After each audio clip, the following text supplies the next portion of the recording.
There are so many amazing weapons in Warzone and Modern Warfare 3 right now, whether you're playing for high kill games using meta weapons, or just having fun trying different weapons out. But of course, something always looming over us in Call of Duty is ranking those weapons up and getting them to usable states. Which is why in today's video, I'm sharing with you the latest method to ranking up weapons as fast as possible in Warzone. And the great bonus of this is that we can not only rank weapons up fast, we can unlock the prestige camos too, which are just absolutely beautiful.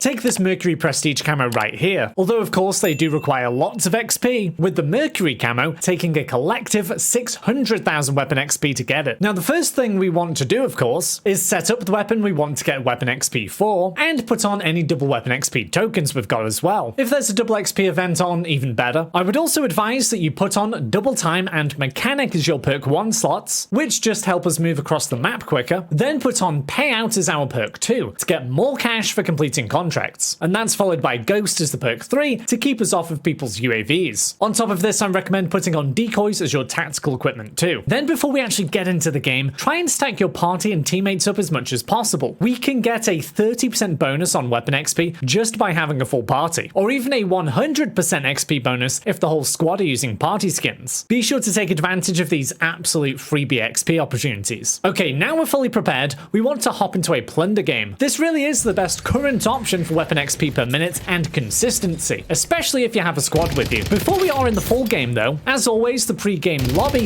is well worth being active in, since the XP you get from killing people does fully count towards your weapon rank. But just before we get into the rest of the updated Plunder method, if you're looking to unlock Modern Warfare 3 camos completely legitimately, or play in bot lobbies, get all the best schematics, or the brand new nuke skin, be sure to check out Mitch Cactus. They're the biggest and most reliable sellers with loads of new offerings for Modern Warfare 3 with completely safe and legitimate services. These guys have well over 10,000 verified reviews on Trustpilot, and be sure to use code SPRING for 5% off for a limited time only. Okay, now we're in the game, we want to assess the best landing spots, and that's going to be in terms of density of most wanted contracts. Previously, I have suggested at the beginning of the game going to the AFK players at the end of the plane for some easy kills, but honestly, so many people attempt that now that it's just not worth it, and can actually slow down the whole method too much. So focusing on contracts, and specifically most wanteds, is going to be the best bet for the start of the game. These are so good, we have to survive the full 4 minutes whilst we're marked on the minimap, and for doing so we get 2,400 XP if someone else on our team picks it up, or 2,800 XP if we're the ones that picked it up. So with double XP, that's 4,800 XP or 5,200 XP, but the thing that makes these most wanted contracts so powerful is that we can get the timer down by doing different actions in the game. If we or any of our team gets a kill, it takes 25 seconds off the timer, and if we or our team just loots things, that takes 10 seconds off the timer. So just opening loot chests, bags, cabinets, and cash registers is gonna get the timer down super fast. If you and your squad are all flying through the loot, you can complete the most wanted contract in under 30 seconds quite easily. In this clip, we pick up a most wanted contract right at the start of the game, and it takes just under 30 seconds to complete it without me doing anything particularly impressive. I'm not even looting up that quickly, to be honest. Once you've completed this, we want to pick up another most wanted contract, and another, and so on, and basically just complete them as fast as possible by looting up, since even the act of looting up does get us direct weapon XP too, with 100 XP per item opened. Now there will come a point where there won't be any most wanted contracts on the map, or the ones that are left are just too far away to bother with. At this point we want to move over to other contracts. Bounty contracts can be great, getting us 3,000 weapon XP if we are the person to kill the bounty, or 1,500 XP if it's poached by someone else. But occasionally you'll target someone who will just run away for like 3 minutes straight, or a part of a sweaty team, so it ends up being not worth it. Intel contracts and scavengers, on the other hand, get less XP at 1,500 each, but are much less risky, and can be completed super quick, especially if you're all working as a team, so I would favor these over a bounty contract. So generally, as we've seen, looting up can get us a lot of XP, but when you consider this is the main objective of Plunder, the game grants us bonus XP and match XP, especially as just looting up can result in us winning the match. Kills of course get us weapon XP too, that kinda goes without saying, so if you can get a few kills along the way whilst you're looting and doing contracts, then that's absolutely great. But one thing to make sure of whilst you're doing all of this is to make sure you've got the weapon in your hands that you actually want to rank up, as this is the one that receives the weapon XP. Hopefully this video helps you get weapon XP much faster, and now that we're finished up here, why don't you join join me over in this video to see the updated very best graphics settings for Warzone.